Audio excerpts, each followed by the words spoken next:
Bonjour chers internautes, aujourd'hui nous abordons la question relative à l'univers avant le Big Bang. Pour certains scientifiques, le Big Bang serait à l'origine de l'univers.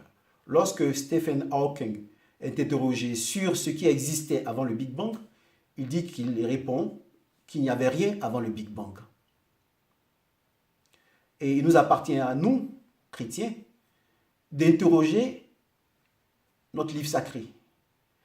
Au chapitre 66 du livre d'Isaïe, verset 1, Isaïe nous dit plutôt qu'il existait, avant le Big Bang, un univers. Il existait un ciel et une terre. Et Dieu dit, le ciel est son trône et la terre l'escabeau sous ses pieds. Ce qui signifie que Dieu était souverain. Mais pourquoi Dieu est souverain? Sur quoi régnait-il? La souveraineté dont on parle ici, c'est le libre arbitre. Dieu était la seule entité qui disposait du libre arbitre. Les autres fonctions formaient l'homme. Mais l'homme qui est ce verbe, toutes les fonctions qui émanaient de lui, formaient l'homme qui est ce verbe. C'est à travers ce verbe qu'il ressentait la joie dans son paradis.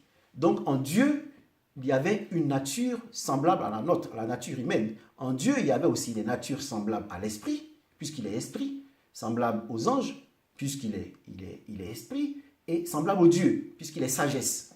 Donc, ici, avant la création, avant le Big Bang, existaient toutes ces fonctions en Dieu. L'homme, les fonctions de l'homme, les fonctions des anges, les fonctions des dieux étaient en Dieu. Mais sur le trône, il y avait le Verbe. Il y avait une figure, disons, humaine. Une figure comparable aux hommes. Voilà pourquoi il est écrit dans le livre de Jean que le Verbe est venu parmi ses frères et ses frères ne l'ont pas accueilli.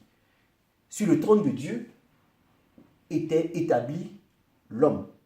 Cet homme des paraboles qui jette le grain en terre. Cet homme des paraboles qui se promène et qui trouve dans son champ un trésor. Voilà.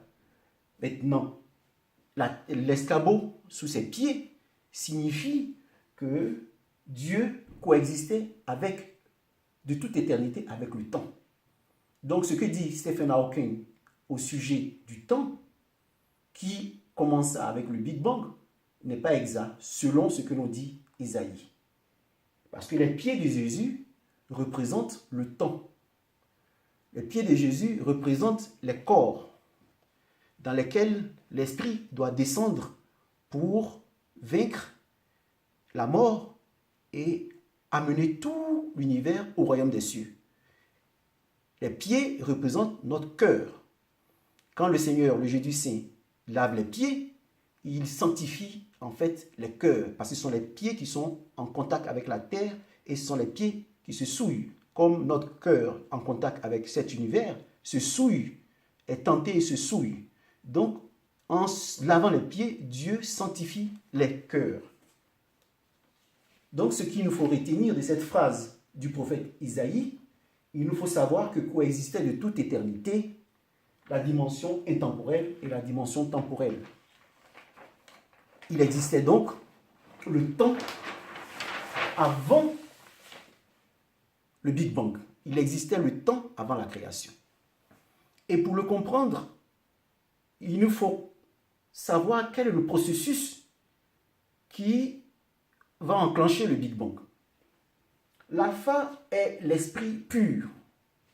Et l'esprit pur, il nous dit, il nous a créés à son image, il nous a créés hommes et femmes. Et comme nous savons que les chromosomes X représentent la femme et les Y représentent l'homme, nous le prenons, nous illustrons ce parcours à partir du chromosome X et Y.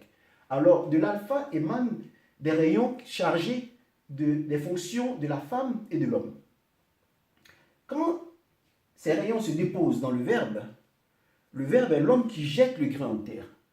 Le grain, qu'est-ce qu'il jette en terre? Il jette le chromosome X en terre. Parce que le chromosome X sont les fonctions de la mère. N'entendons pas la mère comme la femme. Attendons la mère comme ce qui va donner naissance au corps. Donc ici va rester toutes les intelligences qui doivent animer les corps, que ce soit les corps des hommes, que ce soit les corps des femmes. Toutes ces intelligences-là, sont vie avec l'oméga. Et ici, l'oméga jette à son tour les chromosomes X, tout ce qui va donner naissance au corps. Donc, on résume. De l'alpha vient le chromosome X et le chromosome Y. Ici est retenu le chromosome Y, le chromosome de tout ce qui est autorité, tout ce qui est esprit, tout ce qui est intelligence. Et là, on a la matière X qui représente la matière non vivante.